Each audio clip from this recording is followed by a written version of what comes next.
The morning Carol Reeves left for work, she did what she always did. She set $3 on the kitchen table beside a folded paper napkin. On the napkin, in her looping, hurried handwriting, she had written 4 words: "I love you, Mom." She pressed the napkin flat with her thumb, smoothing out a wrinkle in the corner, as if the gesture itself could hold the whole day together.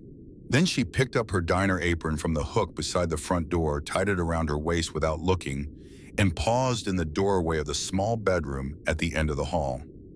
Danny was still asleep. He was curled on his side facing the wall, one arm tucked under the pillow, the other draped over his backpack, which he had apparently refused to let go of even in sleep. His brown hair was a mess against the pillow. His glasses sat folded on the nightstand beside a half-empty glass of water and a small plastic dinosaur missing one leg. Carol stood in the doorway for exactly 4 seconds. She counted without meaning to. Then she pulled the door halfway closed, walked through the kitchen, and let herself out of the duplex on Elmwood Avenue into the cold Oregon morning. She did not know that when Danny woke up and found the $3 in the napkin, he would read the 4 words twice, fold the napkin carefully, and put it in his jacket pocket. She did not know he had been putting those napkins in his pockets for 3 months. She did not know he kept them because some days they were the only thing that felt safe. She did not know a lot of things that morning.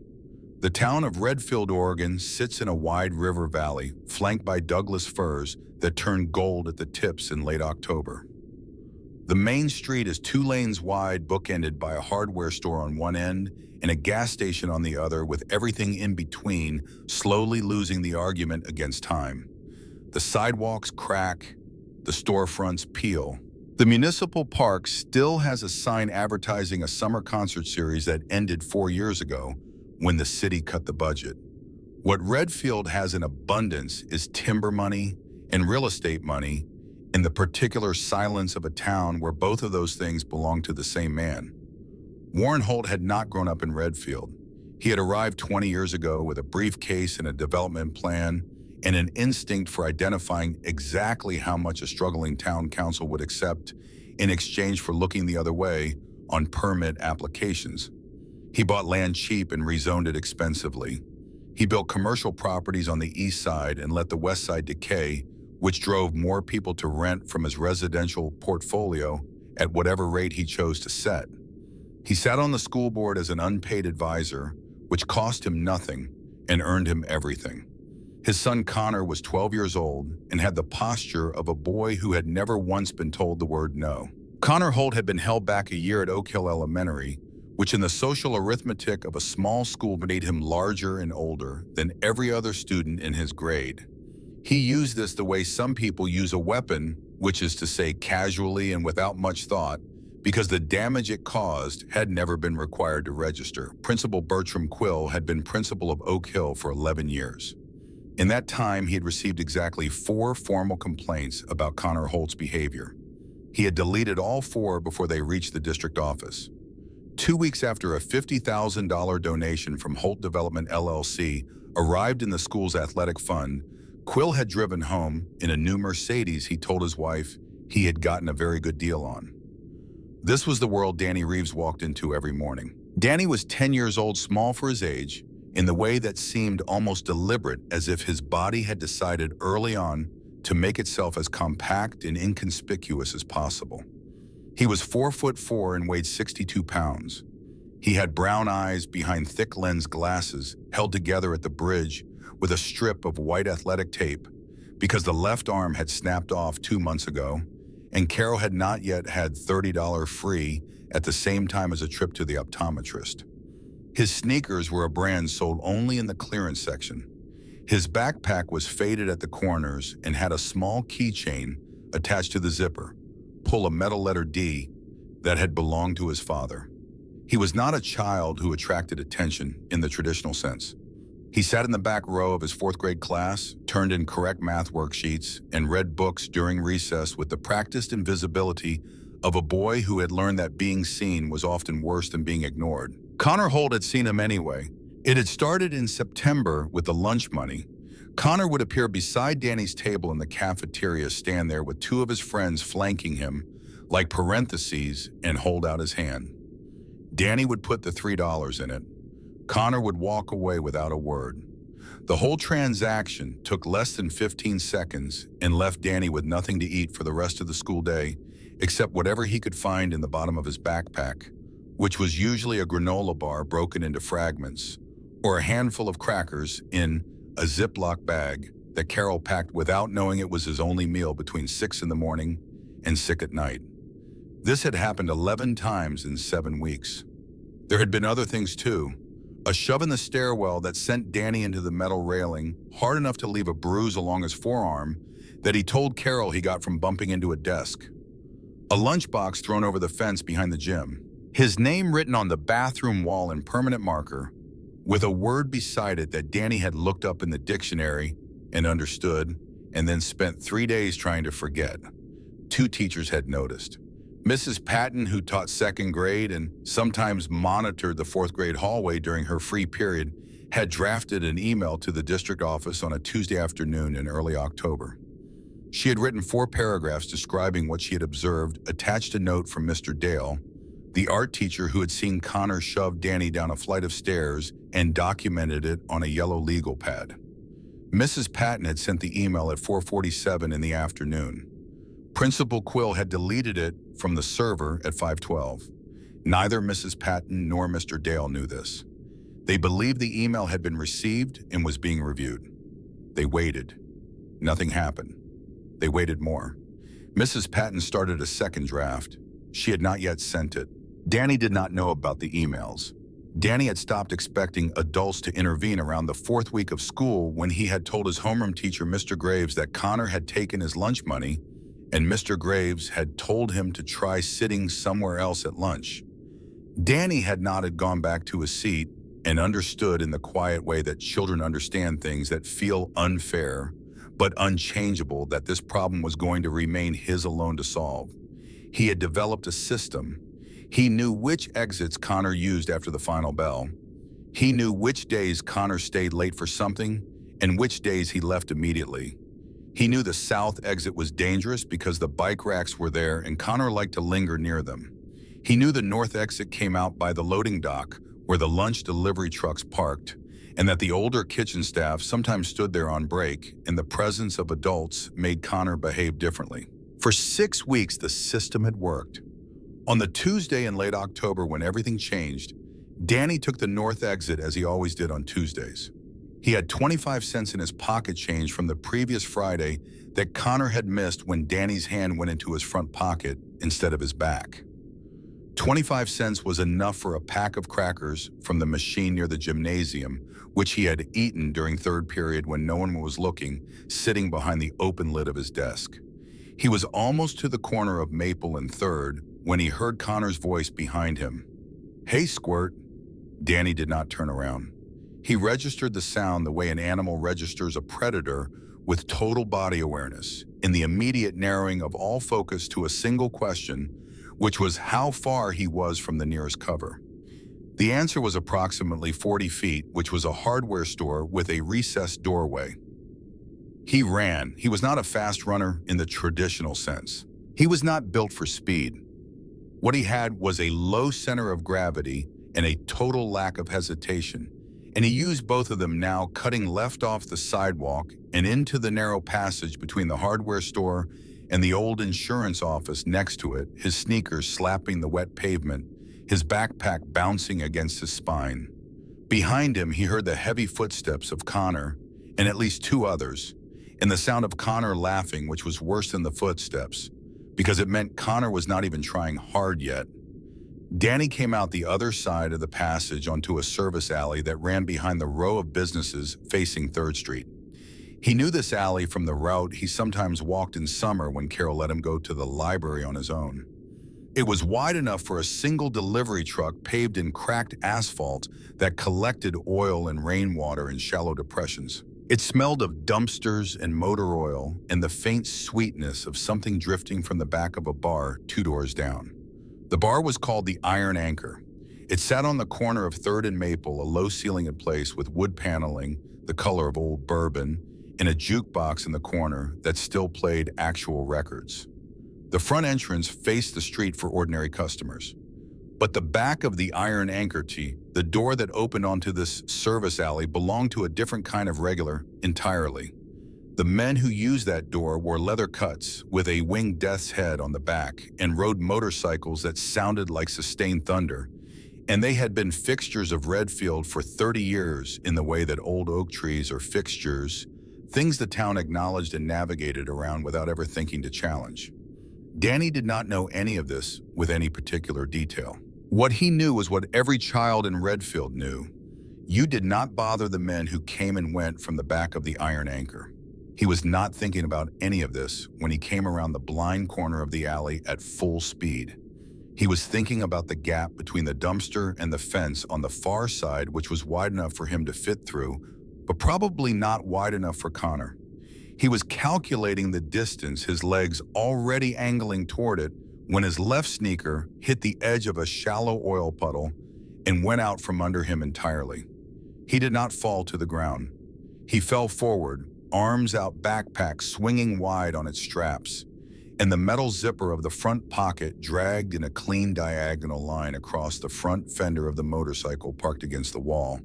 The sound it made was very small. A faint metallic scrape, barely audible over the ambient noise of the alley, the distant traffic, the thump of bass from the jukebox 2 walls away. The damage it left was not small.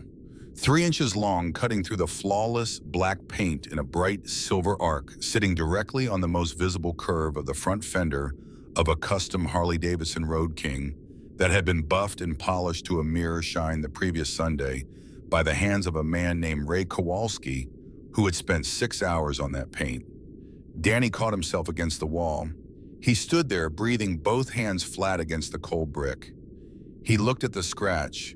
He looked at the motorcycle, which was enormous and black and radiated a kind of controlled menace, even while completely still. He looked at the scratch again. Behind him, back around the corner, he heard Connor's voice getting louder, then a pause, then nothing. They had stopped at the entrance to the alley. They were deciding. After a moment, he heard the footsteps moving away back toward the main street. Connor did not like alleys. Connor did not like places without witnesses because witnesses were the point. Danny did not move. The scratch was 3 inches long and it sat on the most prominent part of the fender like a signature. In the thin afternoon light, it was clearly visible. There was no way to mistake it for something that had been there before, no way to argue it was old damage from some previous incident. It was fresh, and it was his fault, and he had caused it by being clumsy and by running from Connor Holt down an alley instead of taking the long way home like he should have known to do. He stood there for what felt like a long time.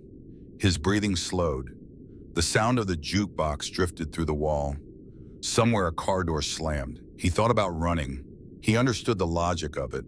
There was no one in the alley. He could simply leave, go home, and the owner of the motorcycle would come out, see the scratch, and have no idea who had caused it. It was possible. It was the easy thing. He put his hand in his jacket pocket and felt the folded napkin there. 4 words in his mother's handwriting. Danny Reeves did not run. He unzipped his backpack and took out his math notebook. It was a standard composition book with a black and white marbled cover, half filled with worksheets, the margins decorated with small drawings of animals he did when he finished his problems early. He opened to the back where the pages were blank and tore one out carefully along the wire binding, trying to keep the edge clean. He did not have a pen. He dug deeper and found what he was looking for at the bottom of the front pocket beneath the cracked ruler and the broken pencil sharpener, a stub of blue crayon worn down to about 2 inches blunt at the tip from a week of use. He used the brick wall as a writing surface, holding the paper against the rough stone, and he began to write. His hand was shaking, not slightly. The letters came out large and uneven, climbing uphill on the unlined page, the crayon pressing too hard in some places and skipping in others where the surface was uneven.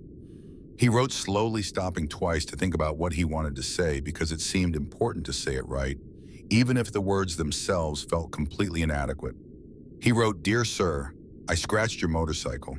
I was running away from Connor Holt and his friends because they were chasing me, and I slipped on the wet ground. I did not mean to do it. I know it is a very nice bike. I don't have much money, but here is all I have. I will bring more next week if this is not enough. I am sorry I am clumsy and a loser. Please don't hurt my mom. Danny Reeves Oak Hill. Elementary 4th grade, he read it back. His eyes caught on the second to last sentence. He considered crossing it out. He left it. From his front pocket, he took out the 25 cents. 1 dime, 2 nickels, 5 pennies. He held it in his palm and looked at it for a moment. Then he unzipped the small inner pocket of his backpack, the one with the red button Carol had sewn on so he could find it by feel where he kept his emergency money. There were 3 $1 bills folded into quarters, his lunch money for the week. He put the bills and the coins together in his palm. $3.25. He folded the bills inside the letter, creasing the edges carefully. He folded the whole thing again so it was a small, tight square. Then he walked back to the motorcycle, moving slowly as if the machine might react to sudden movement. And with careful, deliberate fingers, he tucked the folded note into the gap between the heavy leather clutch cable and the handlebar bracket, pressing it in firmly enough that it would not blow away in the wind. He took one last look at the scratch on the fender. Then he turned and walked out of the alley, made a left onto the main street, and did not look back. He walked the 14 blocks home with his hands in his pockets and his head down, in the absolute conviction of a 10-year-old boy who has done the right thing and is fairly certain it is going to get him killed. The inside of the Iron Anchor at 4 in the afternoon smelled like the memory of cigarettes and the present of stale beer in the faint, clean overlay of the pine cleaner the bartender used on the countertop every morning. The jukebox in the corner played a Tom Waits song that suited the low light and the half-empty bar stools. Ray Kowalski sat in the back booth with a glass of ice water and the quiet of a man who has learned to prefer it. At 48 years old, Ray was the kind of large that seemed almost geological, a mass that had simply accumulated over time. 6 feet 4 inches, 265 pounds not evenly distributed, but settled low in the shoulders and the chest and the forearms that rested on the scarred table with the casual permanence of load-bearing walls. His hair was dark going gray at the temples, worn short. His beard was the same. His arms were covered from wrist to shoulder in tattoos that had been applied over a period of 30 years and had gradually merged into a continuous landscape of dark ink, specific imagery dissolving into pattern at the edges. On the back of his leather, at the death's head of the Hells Angels sat in stark black and white, below the bottom rocker Redfield. Ray had been sober for 9 years, 2 months and 11 days. He did not count the days aloud or mark them in any formal way. He simply knew. The knowledge sat in him like ballast. He had grown up in a trailer park outside of Reno, Nevada, the only child of a woman named Darlene who had a talent for choosing men who treated gentleness as weakness. His first clear memory was of being 6 years old and understanding in the wordless way that children absorb the rules of their environment, that small things should not draw attention to themselves. He had spent most of his childhood perfecting this principle.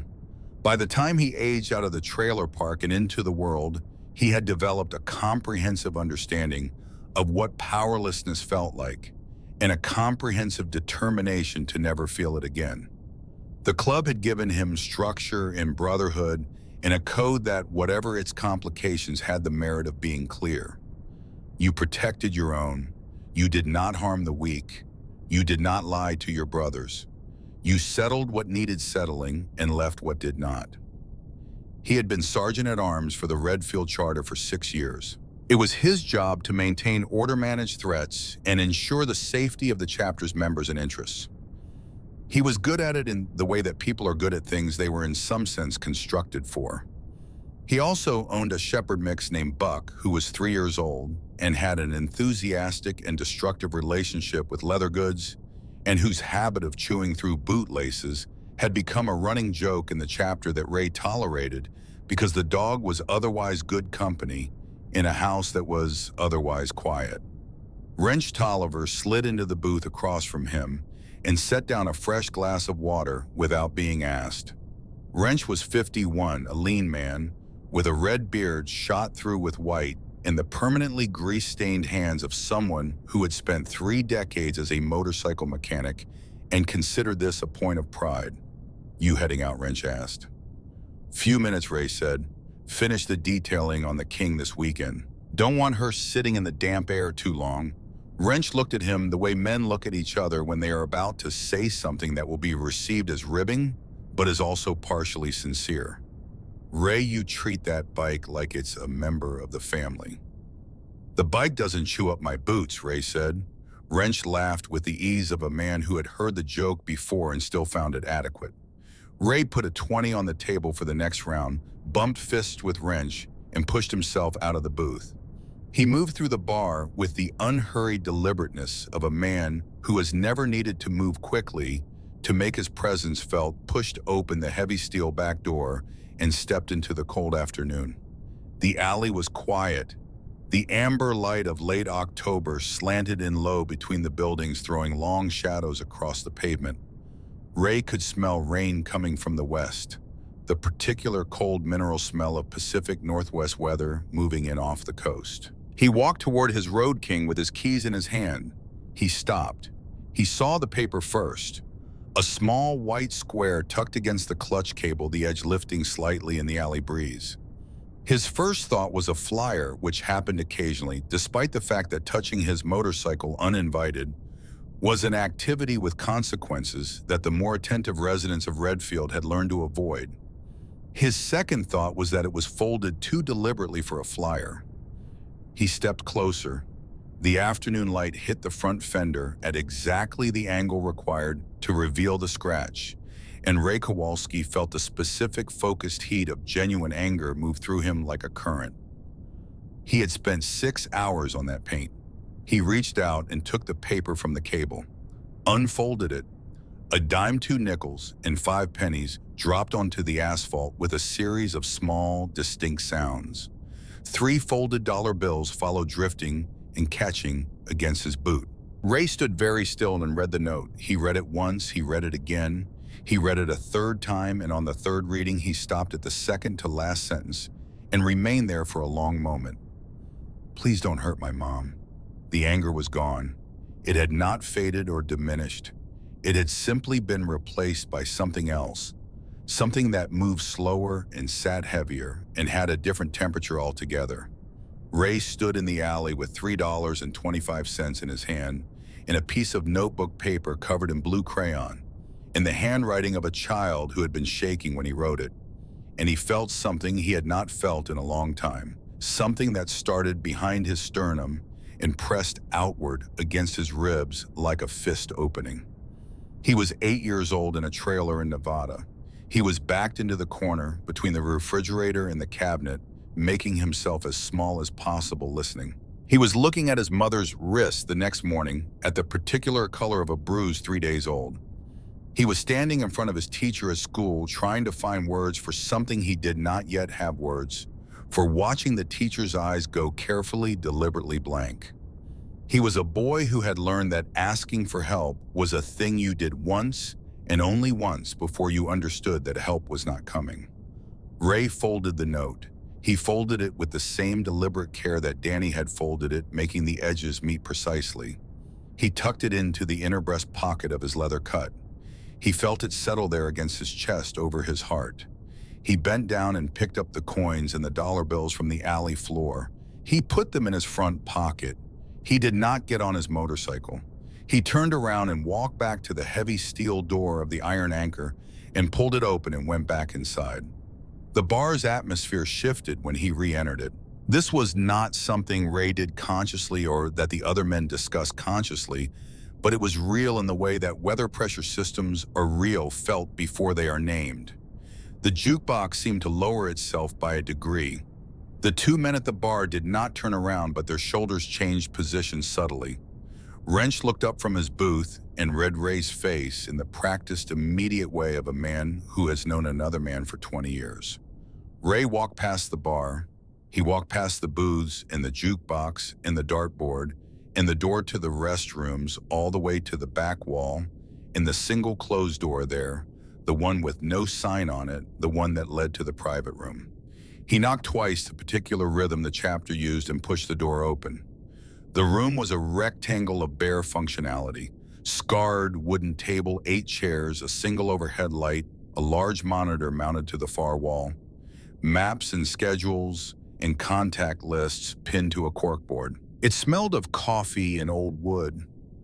At the head of the table sat Frank Decker. Frank was 60 years old, which he carried in the precise, deliberate way of a man who had spent 12 years as a Marine sniper and subsequently spent 30 years building something that required the same qualities: patience, accuracy, the ability to hold absolutely still while everything around you moved, and the willingness when the moment required it to act without hesitation. His silver hair was pulled back. His face was a geography of controlled experience lines that documented decisions rather than years. He was reading a financial ledger when Ray entered. He looked up. He looked at Ray for one full second, reading whatever was written in his sergeant's face with the speed of long familiarity. "What's wrong?" Frank said. It was not a question. Ray crossed to the table. He reached into his breast pocket and removed the folded note. He placed it on the wood and smoothed it open with one large, careful hand. He set the $3.25 beside it. "Read it," Ray said. His voice was low. Not the low of a man containing anger, but the low of a man containing something more complex than anger, something that required more careful handling. Frank leaned forward without picking the paper up. He read it where it lay on the table. The room was so quiet that the ticking of the clock on the wall was audible, a small and steady sound. Frank read to the end. He leaned back in his chair slowly. He looked at the pile of money for a long time. A dirham and 2 nickels and 5 pennies and 3 crumpled dollar bills. A fortune to a 10-year-old boy. A sacrifice. "A kid," Frank said. 10 years old, Ray said. He pulled out the chair across from Frank and sat down his forearms on the table. "Running from a boy named Connor Holt. Tripped in the alley, scratched my fender, left me his lunch money for the week, and asked me not to hurt his mother." Frank picked up the quarter. He turned it in his fingers slowly, the way a man handles something he is thinking about. "Holt," Frank said. "Warren Holt's son," Ray said. 12 years old, held back a grade, has been running that school like a private operation for months. And the principal," he paused, "principal's name is Quill. Bertram Quill." Frank set the quarter back on the table precisely where it had been. "Eli," he said. It was a name, not a question, and Ray nodded. Eli Voss was 29 years old, slight, perpetually caffeinated, and possessed of a relationship with computer systems that the charter had long since stopped trying to fully understand and had simply decided to be grateful for. He handled communications records in the occasional matter that required accessing information that was not technically available for public access, and he did all of these things with a competence that made the ethics of the methodology feel largely beside the point. Frank stood up. He took his leather cut from the back of his chair and pulled it on with the ease of long habit. "Get Eli in here. Tell him I want a full background on Warren Holt, his son, and Bertram Quill.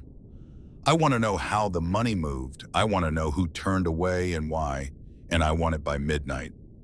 Ray stood, and then Frank looked at the note one more time, at the blue crayon letters, at the way the handwriting deteriorated as it went, each line more uneven than the last, the pressure of the crayon inconsistent with the shaking of a child's hand. "And then we return this boy's lunch money," Frank said, "and we make sure that Oak Hill Elementary understands who protects this town."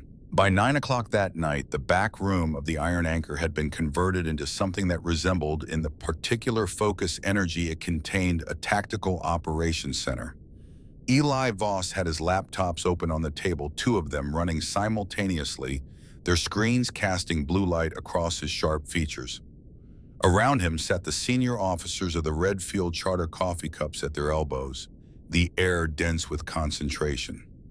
Dade Rawls, the Charter's vice president, whom everyone called Crusher on account of an incident in Boise in 2009, that he did not discuss in detail, sat with his massive arms crossed and his expression set to the particular blankness that meant he was paying close attention. Wrench Tolliver was in the corner chair. Two road captains from the charter completed the group. "Walk us through it," Frank said. Eli pulled up a split screen. On the left, a school district financial record. On the right, a bank transaction log with certain fields highlighted in yellow. $50,000, Eli said, moved from Holt Development LLC into the Oak Hill Elementary Athletic Fund 17 weeks ago. Anonymous donation filed through a charitable giving vehicle that reduces the paper trail but doesn't eliminate it if you know where to look. He tapped a key. 2 weeks after the transfer cleared, Principal Bertram Quill registered a new vehicle, Mercedes-Benz GLE Titanium Silver, purchased at a dealership in the next county, paid in full cash transaction, structured as a personal loan from a holding company that shares a registered agent with two of Warren Holt's shell corporations. The room was quiet. "He bought the principal," Ray said. "He bought the principal," Eli confirmed, and the principal used what he bought to make sure 4 separate formal complaints about Connor Holt's behavior at school never reached the district office. "I pulled the server records." He brought up a new screen, a log of deleted files with timestamps. Mrs. Patton's second-grade teacher sent a 4-paragraph email to the district with a supporting statement from a Mr. Dale art department, deleted by Quill's administrative account at 5:12 in the afternoon, 25 minutes after it was sent. There are 3 more. Different dates, different teachers, same outcome. All of them referencing physical altercations involving Connor Holt and a 4th-grade student. Eli paused. He looked at Ray across the table, and something in his expression shifted slightly, the way the tone of a room shifts when the subject about to be introduced requires different handling. "The 4th-grade student's name," Eli said, "is Danny Reeves." Frank nodded slowly. "We know." "There's more," Eli said. He pulled up a 3rd screen, a scanned document, the image slightly tilted as if photographed quickly. Ray leaned forward. At the top of the document, in the standard header format of an insurance policy, Redfield Valley Construction Group. Policy number, policyholder name, Thomas Reeves. Thomas Reeves, Eli said, carefully died in October 2018. Job site accident at the Holt Development Phase 3 construction site on the south edge of town. He was a structural framing contractor, sub-hired through a labor firm that Warren Holt's company used regularly. Eli let a moment pass. 3 days before the accident, this policy was canceled. Standard workman's compensation and liability coverage, the kind that would have provided death benefits and ongoing support to a surviving spouse and dependent child. Another pause. The cancellation was authorized by Warren Holt. Personally, his signature. Nobody spoke. Ray looked at the document on the screen. He looked at the signature. He looked at the date. He did the arithmetic without wanting to, and it resolved into a number. And that number resolved into an image, a woman in a diner apron raising a boy alone, working double shifts, leaving $3 on a table every morning, with a handwritten note that said, "I love you." Danny had been 4 years old when his father died. Old enough to have a memory of the man. Young enough that the memory would be fragmentary, more feeling than image, a voice and a presence, and then an absence that had no explanation a 4-year-old could hold. "She doesn't know," Ray said. It was not a question. "There's no record of anyone ever telling her," Eli said. "The accident was ruled a standard industrial fatality. No investigation." The labor firm settled quickly with a minimal payment that required her to sign a non-disclosure regarding the job site conditions, which is standard language she almost certainly didn't understand when she signed it. She received $11,000 and no further support. Frank Decker had been still throughout this. The absolute stillness of a man trained to hold position. He looked at the scanned document for a long time. Then he looked at Ray. "That woman," Frank said, his voice carrying the quiet weight of a conclusion reached without need for deliberation, "has been waiting tables for 6 years to raise that boy. And she does not know that the man whose son is hunting her child through school hallways is the same man who canceled her husband's insurance 3 days before he died. The room absorbed this. She will know, Frank said. But not tonight. Tonight we move on the school. He looked at Dade, then at the road captains. Make the calls. Rogue Coast Chapter Iron Ridge Nomads. Tell them we have a minor protection situation in our territory. Tell them 8 a.m. Oak Hill Elementary full assembly. He looked at Eli. Have everything documented and ready to transmit to the district superintendent, the county paper, and the State Board of Education by 7:30 a.m. And pull together everything on the insurance policy into a clean file. All of it. We're going to need it. Eli was already typing. His fingers moved across the keyboard with the particular speed of someone for whom this is not a performance, but simply the pace at which thinking happens. One more thing, Frankie said without looking up. I'll have Silas review the tenancy records for the Reeves address on Elmwood. If Holt owns that property through one of his shells, we should know before morning. Frank looked at him. Why? Because a man like Warren Holt doesn't absorb a public humiliation quietly, Eli said. He looks for what he can still control. He looked up from the screen. And if Carol Reeves rents from him, that's a lever he knows how to pull. Frank held the thought for a moment. Then do it. Dade Rawls was already pulling out his phone. How many you want, Frank? Frank Decker looked at the blue crayon note still sitting on the table at the $3.25 beside it, at the name signed at the bottom, in the unsteady handwriting of a boy who had expected nothing from the gesture except the satisfaction of having done the right thing. All of them, Frank said. Across 3 counties in the next hours, cell phones buzzed in the dark. Men rose and dressed with purpose, pulling on steel-toed boots and leather cuts bearing the death's head. In garages and driveways, engines were tuned in the quiet hours after midnight. Chrome was checked. Fuel tanks were filled. 300 men began to move toward Redfield. On Elmwood Avenue, in the small duplex at the end of the street, Carol Reeves came home from her double shift at 11:45 and found Danny asleep at the kitchen table with his math homework unfinished beside him and his head resting on his folded arms. His glasses were still on. The metal letter D keychain was in his open hand. Carol stood in the kitchen for a moment without moving. The refrigerator hummed. The street light outside the window made a pale rectangle on the linoleum floor. She gently took the glasses off Danny's face and folded them on the table. She put her hand on his back and felt the steady rise and fall of his breathing. She set 3 fresh dollars beside his homework and wrote a new napkin and pressed it flat. Then she lifted Danny from the chair, carrying him down the hall, the way she had not done since he was 6 years old, his weight familiar and heavier than she remembered, and still entirely manageable, because this was one of the things she had never stopped being able to do. She tucked the blanket up to his chin, put his glasses on the nightstand beside the one-legged dinosaur, and stood in the doorway of his room for 4 seconds in the dark. In the alleys and highways between 3 Oregon counties, 300 engines were being prepared for morning. Danny woke up before his alarm. This was not unusual. He had developed the habit over the course of the school year, waking in the gray pre-dawn with a low, persistent dread that settled in his stomach before he was fully conscious, his body anticipating the day before his mind had properly arrived in it.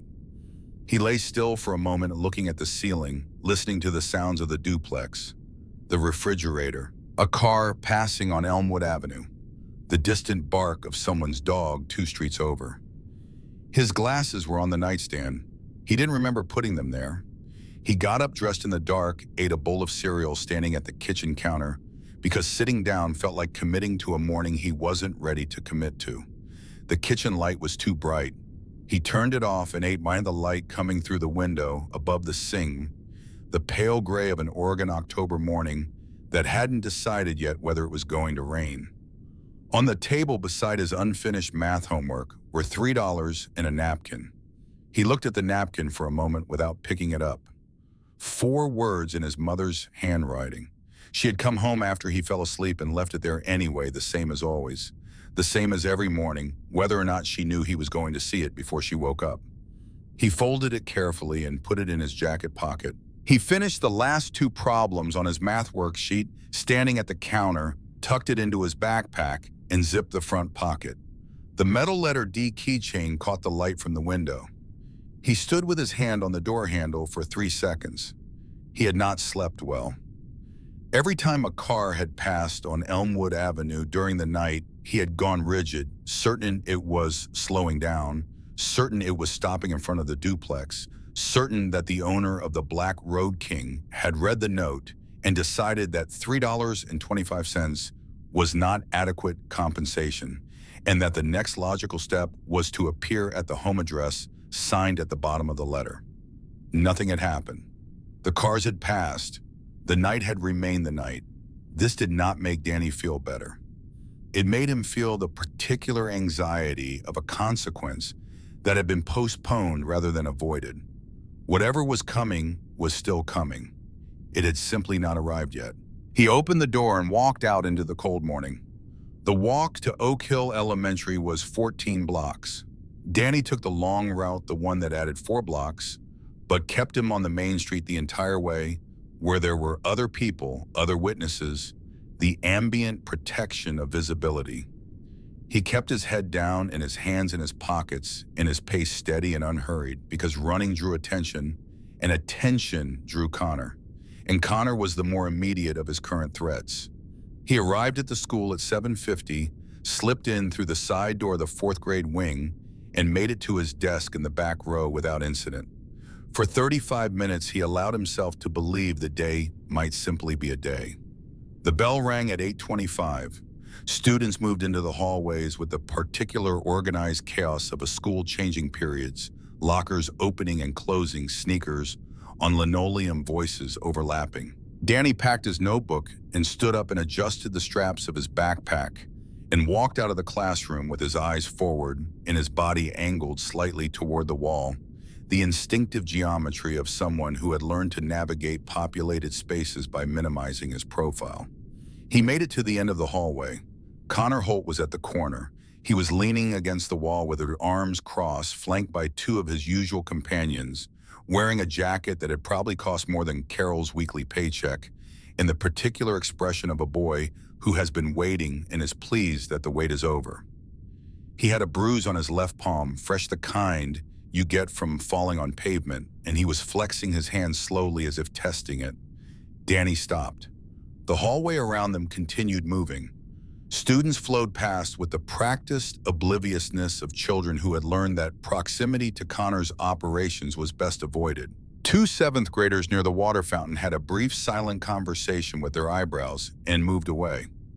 A boy Danny recognized from the other 4th grade class looked at the floor and walked faster. "Thought you'd skip today," Connor said. He pushed off the wall and took a step forward. After yesterday, Danny did not say anything. He was calculating the distance to the nearest classroom with an open door. 18 feet. There was a teacher inside. This would normally be enough deterrent to make Connor pause, but Connor's expression this morning had something different in it, a particular quality of focused intention that suggested the usual calculus had shifted. Connor stepped closer. "Where's my money, Squirt? I don't have any," Danny said. His voice came out steadier than he felt. Connor looked at him for a moment, then he raised his hand and shoved Danny hard in the chest. Danny went back into the wall. His shoulder blades hit the brick and his backpack compressed between him and the surface, and his glasses slipped down his nose. He got his feet under him and pushed back to standing before he had consciously decided to. Connor stepped into the space he had just vacated close enough that Danny could see the brand logo on his jacket zipper. He raised his fist. His expression was flat and certain, the expression of a boy who has learned that consequences are something that happen to other people. "Let's see you cry," Connor said, "like you always do. Come on." Danny closed his eyes. He did not close them because he was going to cry. He closed them because the thing that happened in the second before an impact, the moment of pure helpless anticipation, was the worst part, and closing his eyes shortened it.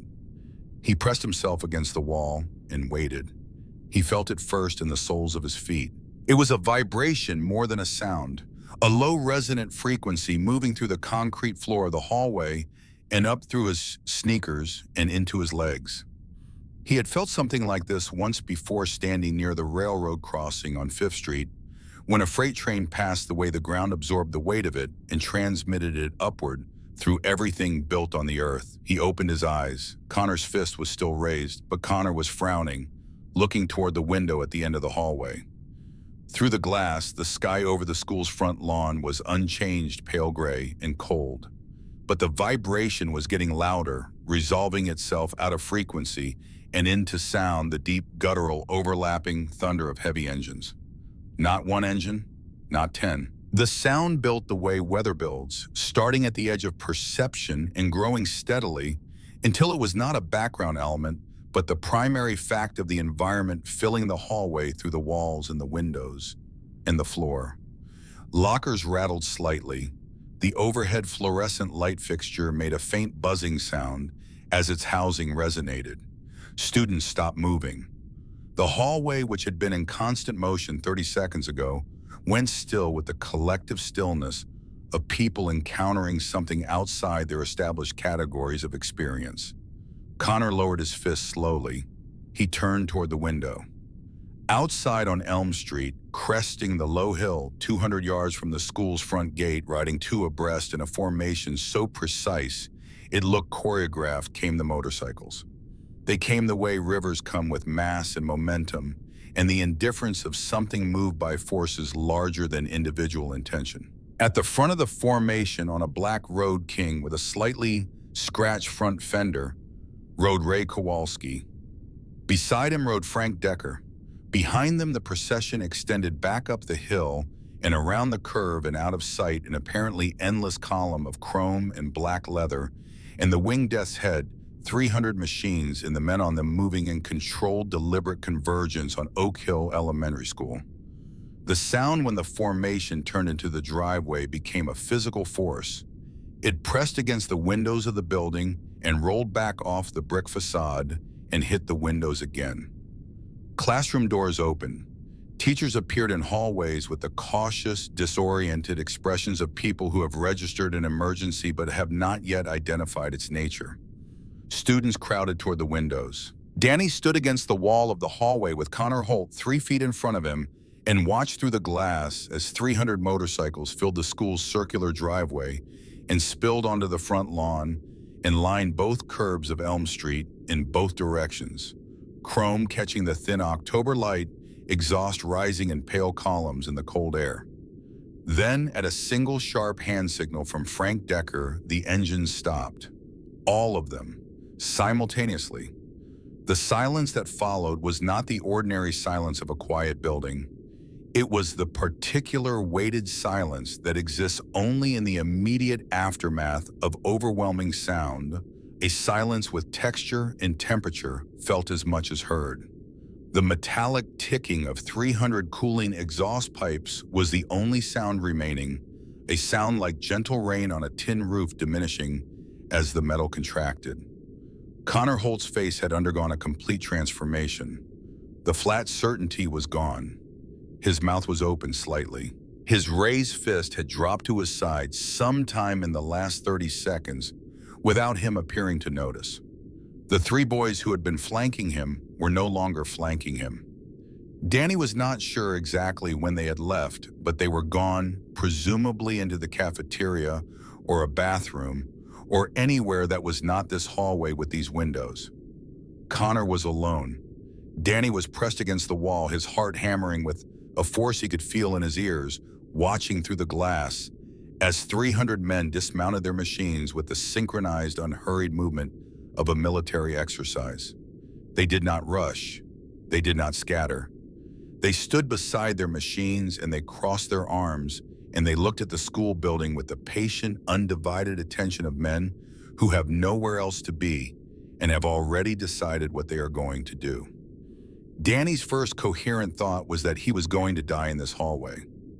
The note had failed. $3.25 was a child's gesture, and the owner of that motorcycle was a man who had apparently communicated the situation to 300 other men, and all of them had come here to his school, to the building where he spent every day.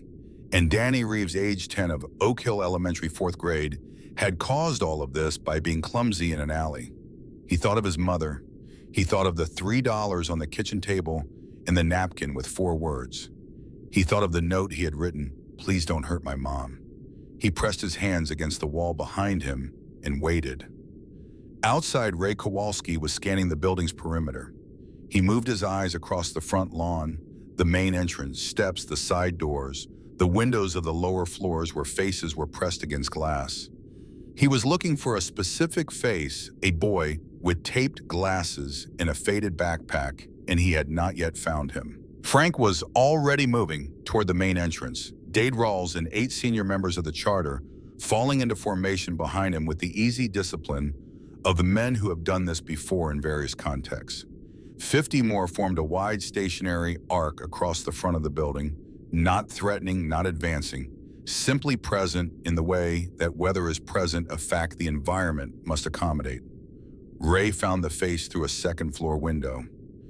Danny Reeves was pressed against the wall of a hallway, glasses slipping down his nose, and standing 3 feet in front of him was a larger boy with an expensive jacket and the cornered expression of someone whose options have just been dramatically reduced. Ray recognized the tableau immediately, the geometry of it, the specific spatial relationship between the 2 figures, and he was already moving toward the side entrance. At the same moment, Principal Bertram Quill came through the front door. Quill had assembled himself with the instinctive authority of a man who relies on his title for protection. A sharp tweed jacket, a red tie, and an expression of indignant administrative certainty. He descended the front steps toward Frank with the momentum of someone who has not yet registered. That momentum was not going to be sufficient. "This is school property," Quill announced, his voice carrying across the cold air with the practiced projection of a man accustomed to addressing assemblies. "You are trespassing, and you are disrupting a school day, and I am calling the police immediately." Frank Decker stopped walking. He stood on the front path and looked at Quill with the expression of a man reading a document he has already memorized. "You're Bertram Quill," Frank said. "I am Principal Quill, and you need to call the police," Frank said. His voice was not loud. It did not need to be. "Please put them on speaker. I'd like them to hear about the $50,000 that moved from Holt Development, LLC, into your athletic fund 17 weeks ago, and the Mercedes you purchased 2 weeks later from a dealership in the next county." Frank paused, allowing the sentence to complete its work on the man in front of him. "Or we can talk about the 4 emails your teachers sent to the district office. The ones you deleted, the ones describing a 4th grade student being physically assaulted repeatedly in the hallways and stairwells of your building while you processed the transaction and looked away." Quill had stopped moving. His mouth had opened and closed without producing sound. Around the perimeter of the event, teachers who had come to stand on the front steps were very still. Mrs. Patton had both hands pressed flat against her sternum. Mr. Dale stood beside her, his expression moving through several stages of comprehension in a short period of time. "I don't know what you're talking about," Quill said. The certainty in his voice had been replaced with something thinner. "Those are baseless," Bertram Frank said quietly. "We don't do baseless, we do documented." He took 1 step forward. By 7:30 this morning, copies of the bank transfer records and the recovered emails were transmitted to the district superintendent, the Redfield Courier, and the State Board of Education. He paused again. "You're going to resign before the final bell today. If you don't, we'll be back tomorrow. And the day after that." Quill's red tie seemed in this moment to be the most vivid thing in the landscape. His face had gone the color of old chalk. Frank turned his back on Quill with the decisive finality of a man closing a door. Meanwhile, Ray had reached the 2nd-floor hallway. He came around the corner and saw them. Danny pressed against the wall, Connor standing in front of him with the lost, rudderless expression of a boy whose scaffolding has just been removed. Connor heard Ray's footsteps and turned. Connor Holt was 12 years old and large for his age, and in this moment, both of those facts were completely irrelevant. He looked up at Ray the way small animals look at very large things, with a total suspension of all previous assessments of the situation. Ray looked at him for exactly 3 seconds. Move, Ray said. Connor Holt moved. He moved with a speed and totality that suggested his feet had made the decision before his brain had finished processing the input, stumbling sideways off the wall, catching himself on a locker, and going down the hallway at a half run that became a full run before he reached the corner, disappearing around it without looking back. Ray turned to Danny. Danny had his eyes shut and his arms raised. He was pressed so flat against the wall that the brickwork was leaving an impression in the back of his jacket. He was not making any sound, but his shoulders were shaking slightly. Ray looked at the boy for a moment, at the taped glasses now hanging crooked on his face, at the faded backpack, at the small metal letter on the zipper pull, catching the fluorescent light. He lowered himself to one knee on the hallway floor. His knee joints registered a complaint that he ignored. He brought himself down to the level of a 10-year-old and waited. "Open your eyes, kid," he said. He kept his voice low and even, the way you keep your voice around something frightened. Danny opened one eye, then both. He looked at Ray. Ray looked at him. The hallway was very quiet. Danny's expression moved through several things in rapid succession. Recognition, terror, the specific horror of having the feared thing arrive at last. And then when Ray didn't move, something more tentative, a question being asked without words.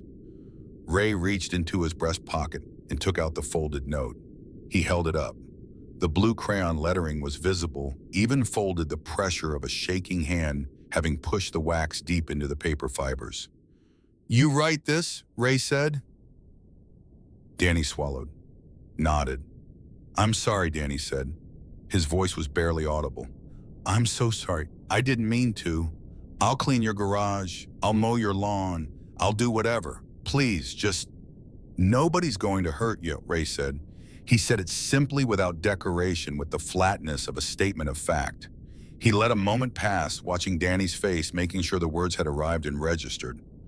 "And nobody is going to hurt your mom," Ray said. "You understand me?" Danny's mouth opened slightly. He looked at Ray with the particular confusion of a child who has prepared extensively for one outcome and is being handed a completely different one and has not yet built the architecture to receive it. "But your bike," Danny said. "The scratch is a scratch," Ray said, "on a piece of metal. Metal gets scratched, paint gets fixed." He held Danny's gaze. "You think I care more about paint than I care about a kid getting hunted down by a coward with nothing better to do?" He reached into his front pocket and took out the $3.25. He took Danny's hand, opened the small fingers, and placed the money in his palm. He folded Danny's fingers back over it. "You don't owe me anything," Ray said. His voice drop meant only for the two of them the particular register of something true being said to the person it belongs to. "You did the right thing in that alley. You stayed when you could have run. You took responsibility for an accident when nobody would have ever known. That's not what a loser does, Danny. That's not anywhere close to what a loser does." Danny looked at his closed fist. His face was doing something complicated the way faces do when something is being reorganized internally. A tear ran down his left cheek. He did not seem to notice it. "You're not going to..." He started and stopped. "No," Ray said. "I'm not." A moment passed. Outside, the 300 engines remained silent, the men beside them still waiting. Then why, Danny said, and stopped again and tried once more. "Why did you bring all of them?" Ray looked at the boy steadily. "Because some things he said need to be said where everyone can hear them." He stood up from his knee and reached into the inside pocket of his leather cut. He took out a small black card, plain, with a single embossed phone number and nothing else. He held it out. Danny took it.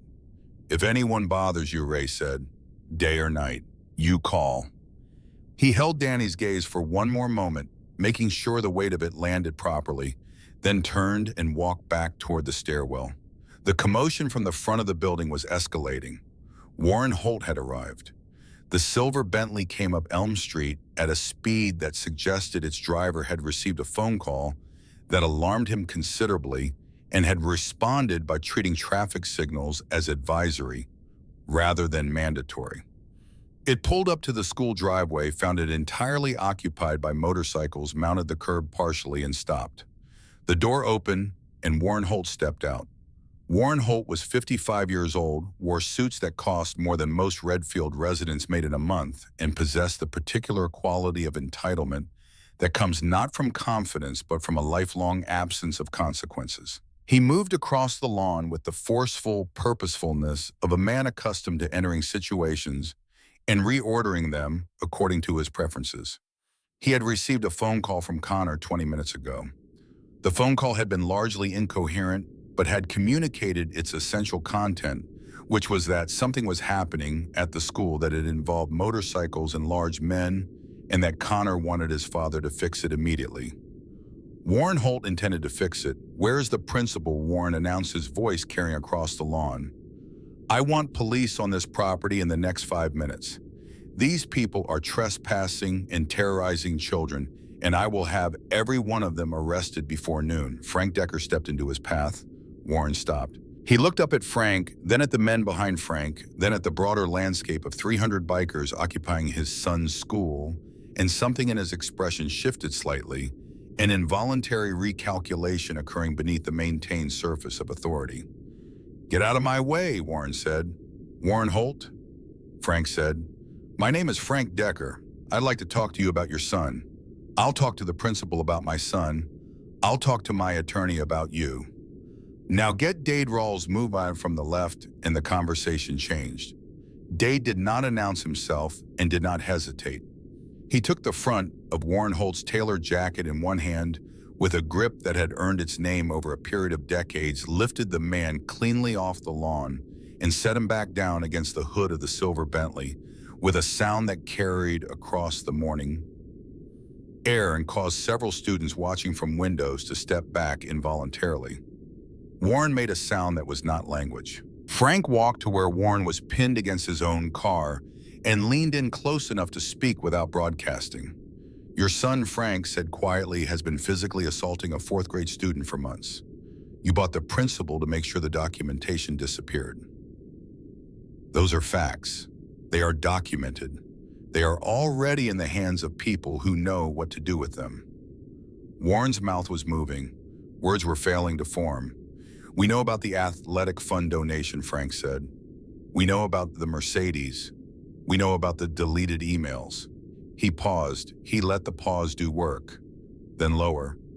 "And we know about Thomas Reeves, the insurance policy, 2018. Warren Holt went very still. Whatever color had been in his face drained out of it with a thoroughness that was in its own way a confession. On the near side of the school's front steps, Danny had come down from the 2nd floor and drifted through the side exit onto the front lawn without fully deciding to. He had followed the sound of his father's name the way you follow a sound you are not expecting, moving toward it before you have assessed whether moving toward it is wise. He stood 20 feet from Warren Holt's silver car, close enough to hear Frank's voice clearly in the cold morning air. And it was there in that 20 feet of October lawn that he heard Frank say the words a second time, quieter now for Warren's ears only, but carrying in the stillness, "Thomas Reeves, the insurance policy, 2018. Danny did not know what the insurance policy meant. He was 10 years old, and the mechanics of liability coverage and wrongful cancellation were outside his frame. But he knew his father's name. He had heard it said in a particular tone his entire life, the tone people use when they are speaking of someone who is gone and mattered. He heard it now in a different tone, flat and accusatory, directed at the man in the expensive suit who was currently going pale against the hood of a silver car. He filed it away. He did not yet have a place to put it, but he kept it. Your son Frank continued is going to keep his distance from Danny Reeves from this day forward. He is going to conduct himself as if the world has eyes on him at every moment. Frank straightened.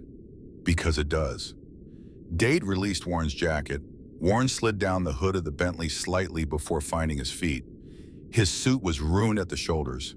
His expression was the expression of a man who has just discovered that the structural foundation he has been standing on for 20 years is not in fact solid. He said nothing. There was nothing available to him to say. Frank turned away. He crossed the grass to where Danny was standing near the side path and stopped in front of him. He looked down at the boy with the direct, uncomplicated attention of someone who has decided this child merits it entirely. "Danny," Frank said. "My name is Frank. The man you met upstairs is Ray." He looked at the card Danny was holding. "You already have the number, but I want you to understand something." He paused, choosing the words with care. "You walked into that alley yesterday and you found out that something had gone wrong, and your first instinct was to stay and take responsibility for it, even when you were terrified." Frank held the boy's gaze. "That is not a small thing. Most people at any age would have run." Danny looked at him. He was still holding the return money in one fist and the black card in the other. "From today," Frank said, "you walk into this school with your head up. You do your work. You take care of yourself. And if anyone at all makes you feel the way you felt yesterday in that alley, you use that number." He gave Danny one nod, the nod of a man sealing an agreement, and turned back toward his motorcycle. The departure was as precise as the arrival. At Frank's signal, the men mounted their machines, the sound of 300 engines restarting, rolling back over the school in a final wave of controlled thunder. They rolled out in formation, slow and deliberate, down Elm Street, around the corner, and out of sight. The silence they left behind was a different silence than the one before they came. Danny stood on the front lawn of Oak Hill Elementary and watched the last of them go. In his left hand, $3.25. In his right, a small black card. On the front steps of the school, Principal Bertram Quill stood very still, looking at nothing in particular, a man contemplating the ruins of an arrangement he had believed was permanent. Mrs. Patton appeared at Danny's shoulder. She put her hand on it gently, and when he looked up at her, she had the expression of a woman who has been waiting to do something right for a long time and has just been given the opening. "Come on," she said softly. "Let's go inside." 2 miles away in the Silver Fork Diner on Route 9, Carol Reeves was wiping down the counter between the breakfast rush and the lunch setup when the bell above the door chimed. She reached for the menus without looking up. "Take a seat anywhere, huh? I'll be right with." She looked up. 2 men were standing in the doorway. They were very large. They wore leather cuts with the death's head on the back, and they filled the entrance to the Silver Fork Diner in the way that weather fills a room when a window is open in a storm. Carol's hands stopped on the menus. The short order cook in the back had gone quiet. The 2 regulars on the corner stools had their coffee cups halfway to their mouths and had not moved. Carol's first thought was robbery. Her second thought arrived a half-second later and was worse. Something had happened to Danny. Something had happened to Danny, and these were the men who had come to tell her, and the telling was going to be the kind that didn't leave things the same afterward. She let go of the menus. Her hands went to her mouth. The larger of the 2 men, the one with the graying beard and the gray eyes and the scar, that pulled the left corner of his mouth into a permanent slight frown, raised both hands palms forward, a gesture of absolute surrender and reassurance, so immediate and practiced that it told her he had seen this exact expression on the face of a mother before and understood what it calmed. "Your son is fine," he said. "Danny is at school. He's safe." Carol's breath came out in a long, unsteady exhale. She put her hand on the counter. "Who are you?" she managed. "My name is Ray," he said. He stepped forward, slowly, the way you step towards something you don't want to frighten further. "Yesterday afternoon, your son accidentally scratched my motorcycle." Carol felt the blood leave her face. Her hand tightened on the counter edge. "Oh God," she said. "Please, I'll pay for it. I can work extra shifts. He's just a boy. He didn't mean to. Please, just tell me what it costs and I'll..." Carol Ray's voice was low and quiet and had the quality of a hand placed gently on a shoulder. "Stop." She stopped. He reached into his breast pocket and took out a folded piece of paper and laid it on the counter in front of her. She looked at it without touching it.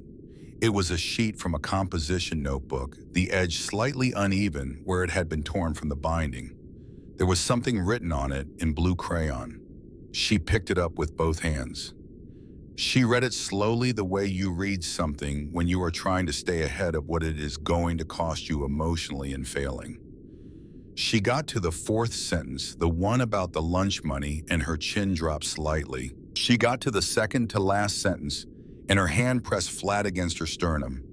She got to the bottom, to the small, careful signature, Danny Reeves, Oak Hill Elementary, 4th grade, and the sound that came out of her was not quite a word and not quite a cry, but something between them, something that had been compressed inside a person for too long. She put her hand over her mouth. Her shoulders came up and her eyes closed, and she stood behind the counter of the Silver Fork Diner and wept in the specific way of a mother who has just found out what her child has been enduring alone, and in silence the particular grief of love that was present and still not enough, that was given in full and did not reach. Frank stepped forward. He placed his hands flat on the counter. When Carol opened her eyes, he was looking at her with the direct, respectful attention of a man addressing a peer. Your boy Frank said did something this morning that I have not seen most grown men do. He stood still when everything in him was telling him to run.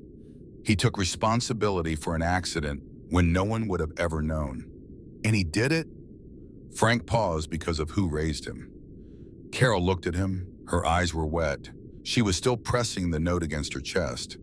That kind of character, Frank said, doesn't come from nowhere. It comes from the person who leaves $3 and a handwritten note on the table every single morning before she goes to work. Carol's breath caught. Ray reached into his pocket and put the $3.25 on the counter. He smoothed the bills flat with one large, careful hand. Then he reached into his other pocket and took out a $100 bill and placed it under the sugar dispenser at the end of the counter. For dinner tonight, he said, something good. He looked at her for one moment. She looked back at him, this enormous, scarred, gray-eyed man standing in her diner, holding her son's crayon note with a gentleness that seemed entirely at odds with everything else about him. Thank you, she said. It was barely audible. He's a good kid, Carol Ray said. He just needed someone to stand between him and the dark for a minute. He looked at the note one more time, then placed it back on the counter between them. He's got that now. He stepped back. Frank nodded once. They turned and walked out of the diner, the bell above the door chiming as it settled closed behind them. Carol stood behind the counter for a long moment. The two regulars on the stools resumed drinking their coffee without comment, with the particular tact of people who have witnessed something that belongs to someone else. The short order cook found his spatula again. Carol unfolded the note and read it one more time. She folded it back along its creases and tucked it into the pocket of her apron against her chest. She picked up the $3.25 and put them in her pocket beside the note. She picked up her dishcloth. She did not see when she went back to taking orders and refilling coffee cups the way the afternoon was already moving toward Elmwood Avenue with the particular purposefulness of a man who has been publicly humiliated and is looking for the part of the situation he can still control. In an office overlooking downtown Redfield, Warren Holt sat in front of his laptop with a scotch glass in his hand and the cold, focused expression of a man assessing damage. The humiliation of the morning had settled into something harder and more deliberate. He could not go after the bikers directly. He was arrogant, not suicidal, and he knew the difference between a fight you could buy your way out of and a fight you could not. But there were other levers. There were always other levers for a man who owned enough of the architecture of a town. He opened his portfolio for Apex Holdings, LLC, and began cross-referencing residential tenants. The name appeared on the fourth page. Harrison Carroll, Unit 4B, Elmwood Duplexes. He reached for his phone. The school bus let Danny off at the corner of Elmwood Avenue at 3:51 in the afternoon. He stepped down onto the sidewalk and the bus pulled away with its hydraulic sigh, and he stood for a moment with his backpack over one shoulder, looking up the street toward home. The sky had gone the color of old pewter, heavy and low, the kind of October sky that doesn't threaten rain so much as simply announce it. He felt lighter than he had in months. The school day after the departure of the motorcycles had been quiet in a way that had a texture to it, a quality of aftermath, the specific silence of a place where something has shifted and the people in it are still taking the measure of the shift. Connor's desk had been empty all afternoon. Principal Quill had not appeared after the morning. Mrs. Patton had given Danny the window seat in reading period without being asked, and when a boy named Theo from the other fourth grade class had sat down next to him at lunch and started talking about a book they had both read, Danny had talked back, and it had felt like something ordinary, which was the most extraordinary thing that had happened to him in months. He turned the corner onto Elmwood Avenue and stopped. The first thing he registered was color. The faded floral pattern of his mother's sofa, which belonged against the wall of the duplex's small living room, was sitting on the front lawn surrounded by dead October grass. Beside it, a stack of cardboard boxes, the top one open, kitchen items visible inside the good pot his mother used for Sunday soup tipped sideways against a box of books. His mattress was propped against the oak tree at the edge of the property. A plastic storage bin had tipped over, and his winter clothes were spilled across the ground, a jacket sleeve trailing into the damp grass. His small box of things from his desk, the plastic dinosaur with one leg, his father's old watch that didn't run anymore, but that he kept anyway, a photograph in a frame, was sitting on the concrete curb. Carol was on the curb beside it. She had both hands over her face.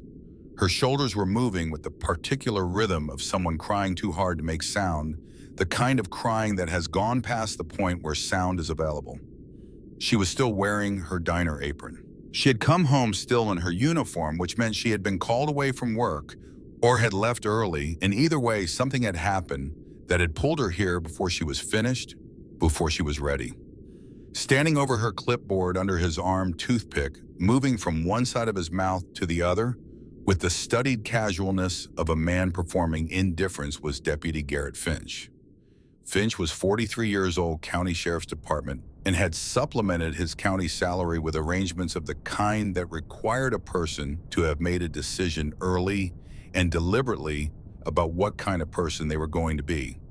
He wore his uniform with the slight looseness of someone who has stopped caring whether it fits. Two men in work shirts were coming out of the front door of the duplex carrying Danny's mother's dresser. Danny stood on the sidewalk. He had been gone for 7 hours and 26 minutes. In that time, something had entered his home and emptied it onto the lawn. He dropped his backpack and ran. Carol looked up when she heard his sneakers on the grass. She reached for him with both arms, and he went into them, and she pulled him against her with the desperate grip of someone holding on to the one thing in the landscape that is still where it is supposed to be. She buried her face against the top of his head. He could feel her shaking. "I'm sorry," she said into his hair. Her voice was wrecked, stripped of its usual steadiness. "I'm so sorry, baby. I don't understand it. The deputy says we broke the lease. He says we have to go. He says there's paperwork." Danny held on to her for a moment. Then he lifted his head and looked at Deputy Finch. "Why are you doing this?" Danny said. Finch looked at him with the expression of a man who has had this question put to him before and has developed a standard answer that requires no particular engagement with the person asking it. "Property owner's orders, kid," Finch said. He held up the clipboard without offering it. Apex Holdings filed the paperwork. Lease violation, unauthorized use of the premises. You're trespassing as of 2 hours ago. Standard procedure. Danny looked at the clipboard. He couldn't read the fine print from where he was standing, but he could read the header at the top of the document, the company name printed in clean corporate font above a logo he had seen before. Apex Holdings LLC. He had heard that name from Connor's mouth. Connor mentioned it the way some children mention their parents' accomplishments, as proof of magnitude, as evidence of scale. "My dad owns Apex. My dad owns half this street. My dad owns the building your mom works in, probably." Danny had not known until this moment that it was true. He let go of his mother. He stood up. Carol reached for him, but he was already standing, already still in the particular way that something becomes still when it has found its footing. He was 10 years old and his family's belongings were on the lawn, and his mother was sitting on the curb in her diner apron, and a man was removing her dresser from their home, and Danny Reeves understood with a cold, clear, total comprehension that this was not a misunderstanding or a bureaucratic error or a coincidence of any kind. This was Warren Holt, the same man Frank had named in the schoolyard that morning. The same name Danny had heard in a tone that meant accusation. Warren Holt, who owned Apex Holdings, who owned this duplex, who owned the deputy standing on their lawn with a toothpick and a clipboard. The monsters don't go away, Danny thought. They just change their masks. His hand went to his jacket pocket. His fingers found the edge of the card before he consciously decided to reach for it. He took it out and looked at it. Plain black. A single embossed phone number. He looked at his mother. She was watching him with red-rimmed eyes, and in her expression was the thing he had seen there so many times in the last 6 months, the particular exhaustion of a person who has been managing everything alone for a long time and has reached the edge of what alone can manage. He was not going to let her sit on that curb. "Mom," he said. His voice came out level. "Do you have your phone?" Carol reached into her apron pocket with the automatic compliance of someone who has run out of a framework for the situation and is willing to follow any instruction that sounds like a plan. She handed him her phone, the screen cracked in the lower right corner, the case held together with a strip of clear tape. Danny dialed the number on the card. It rang twice. The voice that answered was not Ray's voice. It was younger, sharper, carrying the slightly caffeinated alertness of someone who operates in a state of permanent readiness. "Yeah, this is Danny Reeves," Danny said. He kept his voice steady. "I need to talk to Ray or Frank." A brief silence, then the sound of a chair scraping and what might have been a keyboard. "Danny, this is Eli. What's happening?" "We're at my house," Danny said, "on Elmwood Avenue. There's a sheriff's deputy here and our stuff is on the lawn. They said my mom broke the lease. The company is called Apex Holdings." He paused. He looked at his mother on the curb, at the dresser now sitting in the driveway, the photograph in its frame on the concrete. "Please, my mom is crying. We don't have anywhere to go." The silence on the other end lasted less than 3 seconds. Danny Eli's voice had shifted into a register that was lower and entirely different in its quality. "Listen to me carefully. Put your arm around your mom. Tell her to breathe. Do not let that deputy leave. Do you understand me? Do not let him get in his car." "Okay," Danny said. "We are on our way." 15 minutes, the line went dead. Danny lowered the phone. He walked back to the curb and sat down beside his mother and put his arm around her shoulders.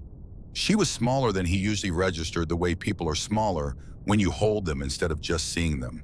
"Someone's coming," he said. Carol looked at him, her eyes moved over his face, reading it. "Who?" she said. "The people who helped today," Danny said. "At school." Carol closed her eyes briefly. Then she opened them and straightened her back, not all the way, not yet, but enough. She put her hand over Danny's where it rested on her shoulder. They sat on the curb together in the cold October afternoon and waited. They did not wait long. 12 minutes after the phone call, 3 black Chevrolet Suburbans turned onto Elmwood Avenue and came up the street at a pace that was not hurried, but was absolutely purposeful. They pulled up in front of the duplex and stopped, their positioning arranged so that Deputy Finch's cruiser was blocked on 3 sides, with a geometry that made casual departure a significantly more complex proposition than it had been 30 seconds ago. The doors opened. Ray came out of the lead vehicle. He was not wearing his leather cut. He had on a heavy black canvas jacket, dark jeans, and the boots he always wore. And without the cut, he looked less like an institution and more like a force of nature in civilian clothing. Behind him came Frank.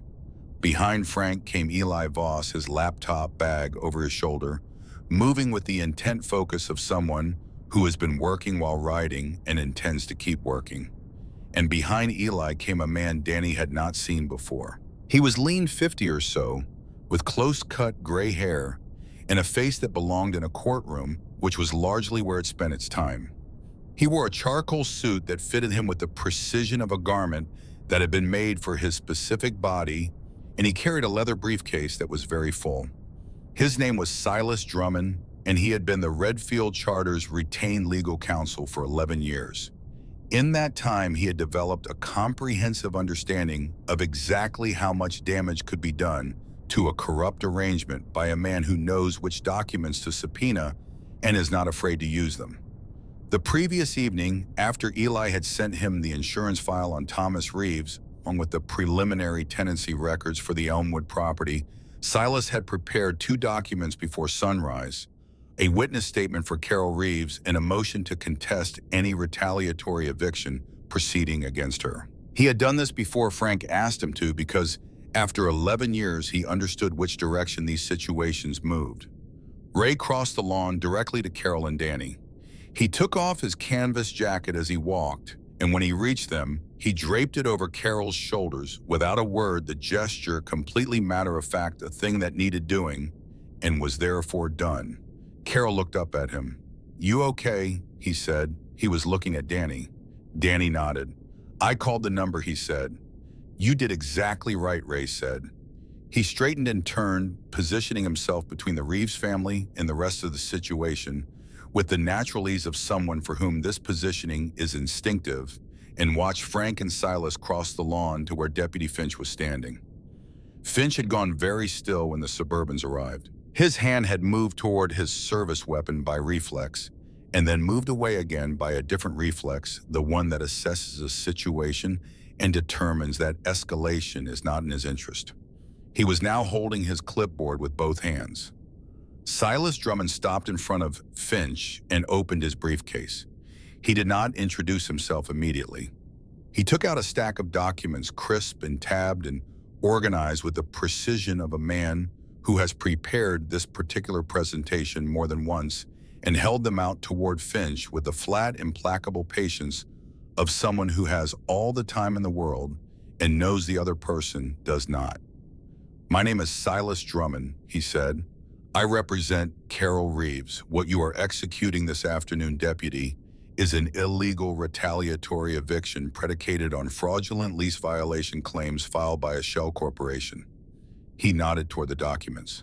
"Take them." Finch took them. He looked at the top page with the expression of a man who is reading words, but processing something else entirely, the arithmetic of his situation, the calculation of where he is standing relative to where he needs to be. "I'm just executing the paperwork," Finch said.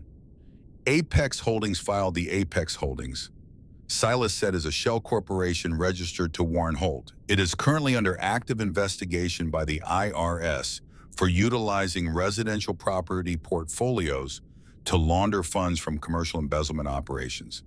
He let this land.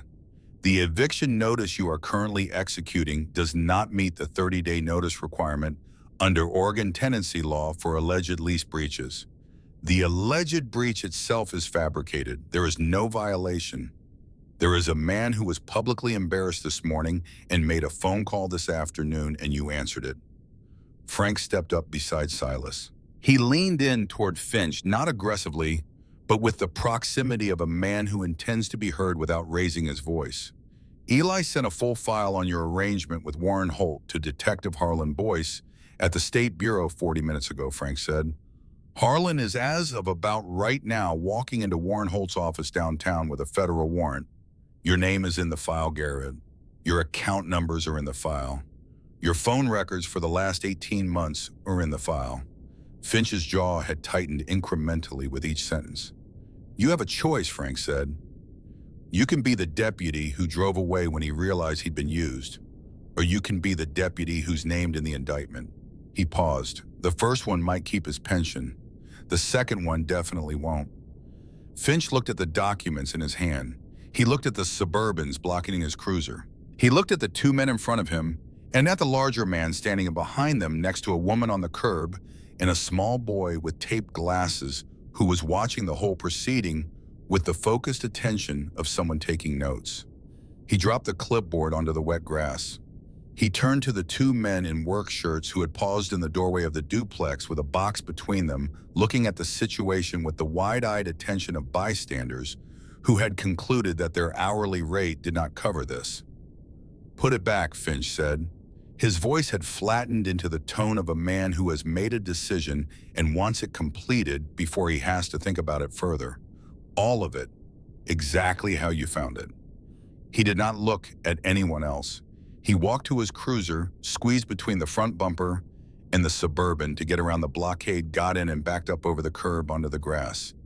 He straightened, shifted into drive, and was gone. The two movers stood in the doorway with the box between them. "You heard him," Ray said, not loudly. They heard him. Carol watched from the curb as her sofa was lifted from the lawn, as the cardboard boxes were carried back through the front door, as the dresser was maneuvered back inside. Beside her, Danny sat with his mother's phone still in his hand, the black card tucked back in his pocket, watching with the expression of a boy who was filing everything away carefully. Silas Drummond came to where Carol was sitting and crouched down in front of her, bringing himself to eye level with the precise, considered movement of a man who understands that some conversations need to happen on even ground. "Miss Reeves," he said. His voice had a different quality now, not the courtroom precision, but something quieter, more human. "The Apex Holdings portfolio is going to be seized as part of the federal investigation. All of it, including this property." He paused. "A private trust was established this morning and has already filed intent to purchase this address at auction. You will not be displaced. You will not receive another eviction notice. And when the property transfers, the trust's terms include a provision that waives rent for the foreseeable future." Carol stared at him. "The trust is she started. It was Frank's idea," Silas said. "He made the call at 7:45 this morning before the motorcycles left. He said some debts get settled in advance." Carol looked at Frank, who was standing at the edge of the lawn watching the movers complete their work. He did not look back at her, giving her the privacy of the moment, which she understood was its own form of consideration. She pressed the back of her hand against her mouth, held it there. "Thank you," she said to Silas. The words were entirely insufficient, and she knew it, and said them anyway because they were what she had. Silas nodded. He stood and walked back toward the Suburbans. Danny was beside her again. She put her arm around him and they sat together while the last of their belongings were returned inside the rectangle of dim light from the open doorway, falling across the lawn in the early evening. When the movers finished and left, when the lawn was empty again and the door was closed, Frank nodded to Eli and to the road captains, and they got back in the second and third Suburbans.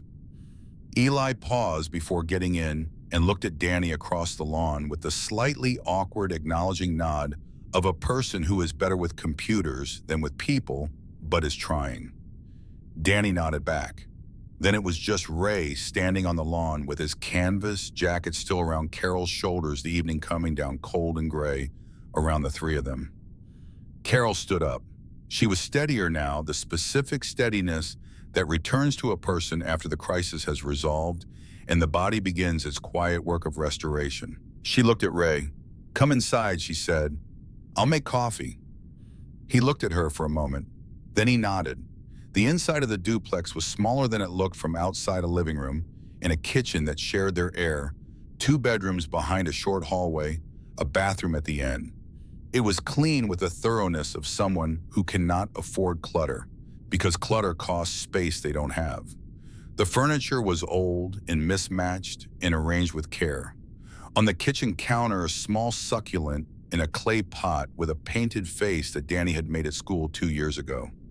On the refrigerator, held by a magnet shaped like the state of Oregon, a photograph of Carol and Danny at the coast. Danny squinting into the wind, both of them laughing. Ray sat at the kitchen table. He was very large in the small room, and he seemed aware of this, keeping his elbows close, occupying the minimum necessary space. Danny sat across from him, backpack finally off homework inside it, temporarily irrelevant. Carol made coffee in the small drip machine on the counter, her hands knowing the motions without requiring direction. She set a mug in front of Ray. She sat down with her own. She held it with both hands. For a moment, they sat in the quiet of the kitchen, the coffee steam rising the refrigerator, humming its familiar note, Danny's one-legged dinosaur back on the counter where it belonged still itself. Then Ray reached into the inside pocket of his canvas jacket and took out an envelope.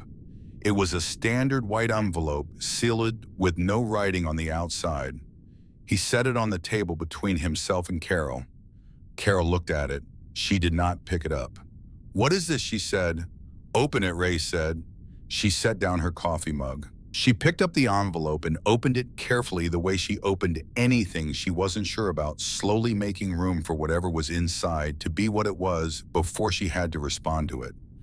Inside was a single sheet of paper folded twice, and beneath it a second document, this one a photocopy of something older.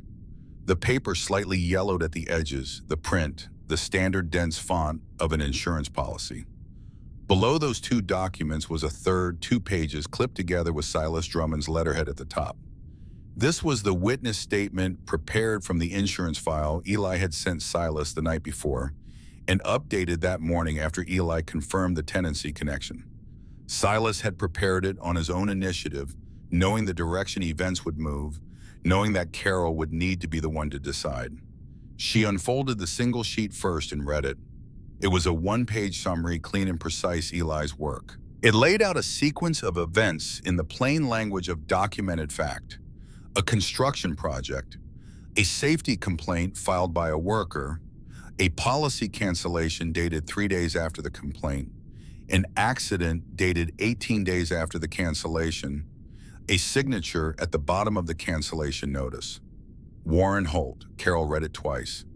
The second time more slowly, as if the pace of reading might change what the words said.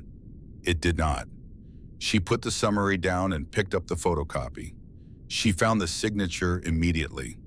She had seen Warren Holt's signature once before at the bottom of the original lease agreement for the Elmwood Avenue duplex, the document she had signed 6 years ago when she was 28 years old and trying to build something stable out of grief, and a surviving benefit check that was $11,000 smaller than it should have been. The same signature, the same name, the same hand. She sat very still. The kitchen was quiet. Danny was watching her. Ray was watching her. Outside, the wind had picked up, moving through the oak tree at the edge of the property with a sound like low breathing. "He filed the safety complaint," Carol said. Her voice was very even. "Thomas did. He found the violation and he filed the complaint." "Yes," Ray said, "and Holt canceled the policy because of it." 3 days after the complaint was received, Ray said, "Yes." Carol set the photocopy down on the table beside the summary. She aligned their edges with a small, precise movement of her fingers. "Thomas always said she started and stopped and looked at the photograph on the refrigerator, at the coast, at the wind in both their faces, and when she looked back, her eyes were bright, but her voice was level. He always said the right thing is the right thing, no matter what it costs you." She paused. "He used to say that when Danny was still small enough that I don't think he understood it, but Thomas said it anyway. He said it like it was just true." Ray said nothing. This was the right thing to do, and he knew it. Carol looked toward the hallway, toward Danny's room, the strip of light under the door where Danny's small nightlight cast its yellow glow. "He got it," she said. "Danny, he got that from his father." She looked at Ray. That's what he was doing in that alley, the right thing. Even when it terrified him, Ray looked at her steadily. "That's exactly what he was doing," he said. The silence that followed was not uncomfortable. It was the silence of two people who have arrived at the same place from different directions and recognized each other there. Carol looked toward the hallway again. Danny had slipped away to his room sometime in the last few minutes, quietly, the way a child does when he understands that the adult conversation happening at the table is important and deserves space. Through the thin wall, she could hear the small sounds of him settling the creak of the bed, the familiar click of his nightlight. She turned back to the table. She picked up the third document, the witness statement with Silas Drummond's letterhead, and read it through. It was clear and precise, 2 pages asking her to confirm the timeline and attest to what she knew about Thomas's employment with Holt Development and the circumstances of his death. It asked nothing she did not know. It required only that she say what was true and sign her name to it. She set it down. "Silas can walk you through exactly what it means," Ray said, "what it requires. There's no pressure in any direction." That decision, belongs to you." Carol nodded slowly. She sat with it for a moment. She looked at the two documents beside the statement, the summary and the photocopy, and then she looked at the counter where the blue crayon note was sitting, the one she had carried in her apron all day, and sat down without thinking when she came in. The way you set down something you have been carrying for so long, it has become part of the weight you don't notice.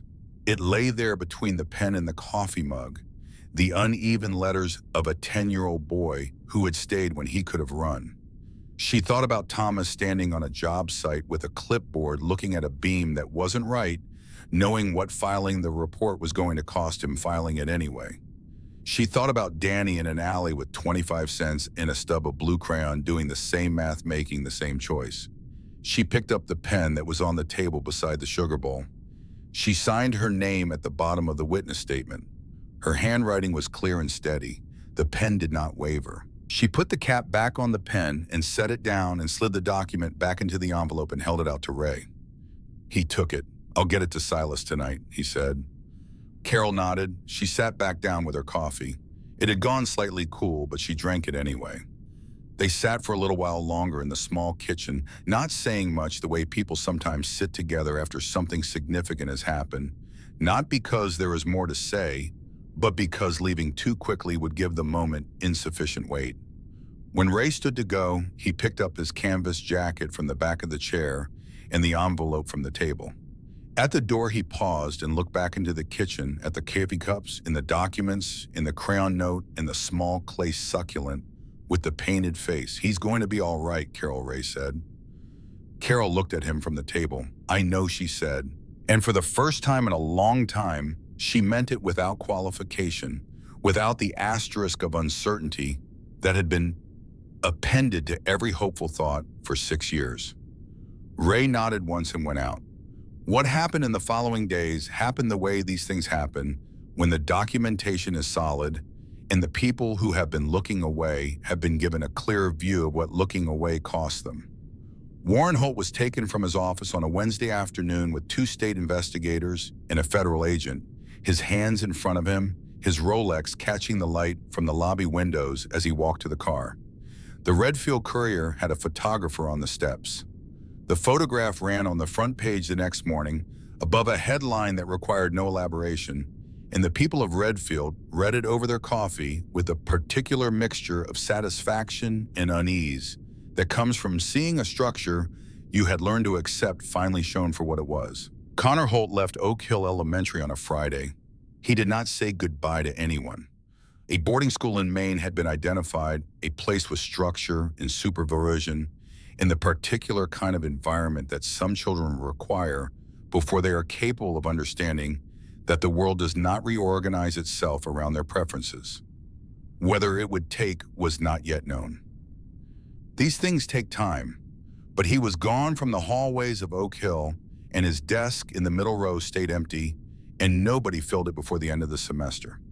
Principal Bertram Quill submitted his resignation by email at 3:47 on the afternoon of the motorcycle, citing personal health considerations. The district superintendent, who had spent most of that day reading documents she had not previously been permitted to see, accepted it immediately and without ceremony. Mrs. Patton was asked to serve as interim principal. She accepted after a 24-hour consideration period, during which she sat in her car in her driveway for a long time thinking about the deleted emails and the years of watching and the small boy in the back row who had finally, in the most unlikely way imaginable, been seen. Then she went back inside and called her husband and said she was going to do it. Deputy Garrett Finch was placed on administrative leave pending an internal affairs investigation that the State Bureau had formally requested.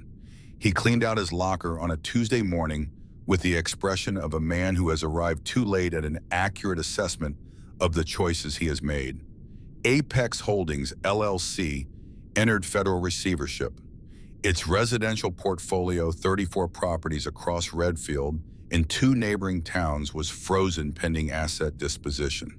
The private trust that Silas Drummond had filed paperwork for in the early hours of the morning of the motorcycles before any of the day's events had fully resolved, moved to purchase 6 of those properties at the court-administered auction price. Among them was the duplex on Elmwood Avenue.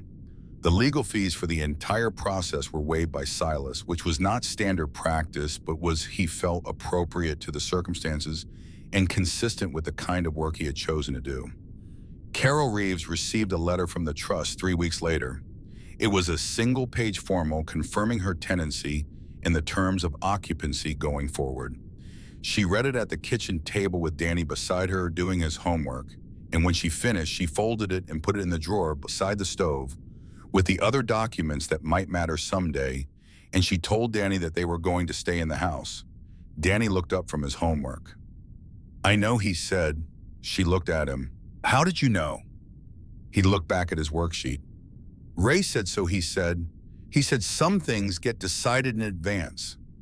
Carol looked at her son for a moment, at his taped glasses and his careful handwriting in the metal letter D on his backpack zipper hanging from the chair beside him. "Yes," she said, "he did."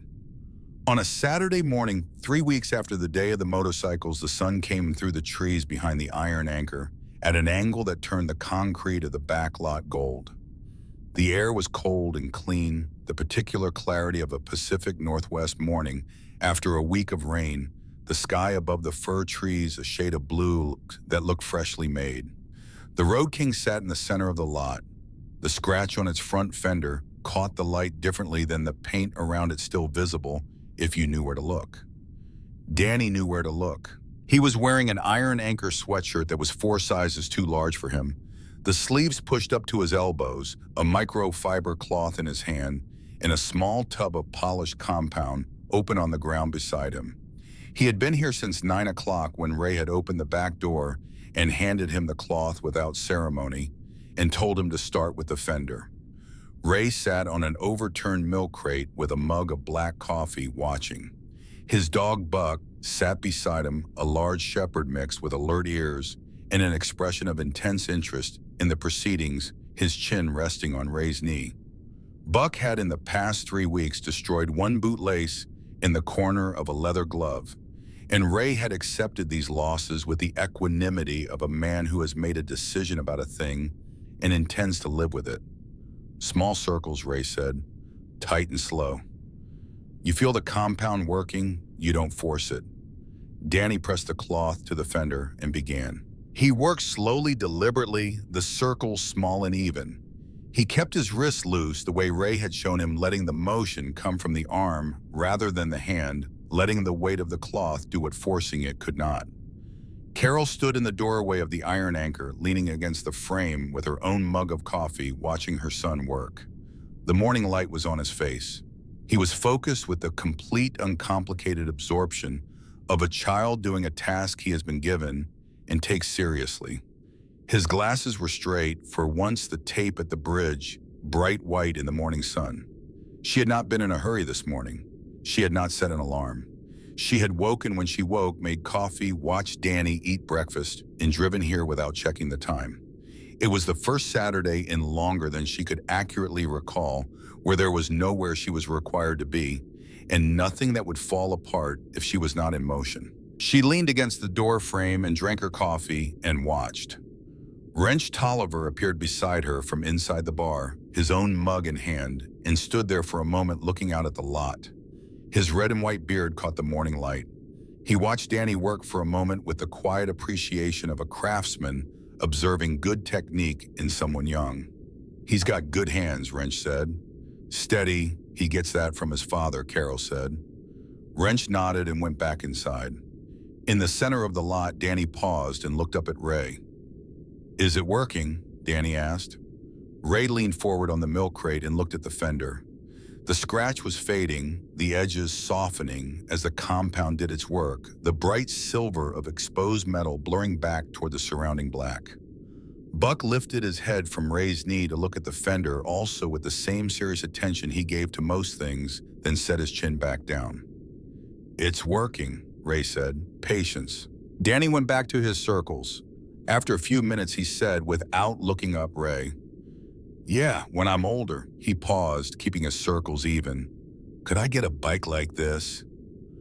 Ray looked at the boy bent over the fender, the oversized sweatshirt, the taped glasses, the careful hands moving in small, deliberate circles over the black paint.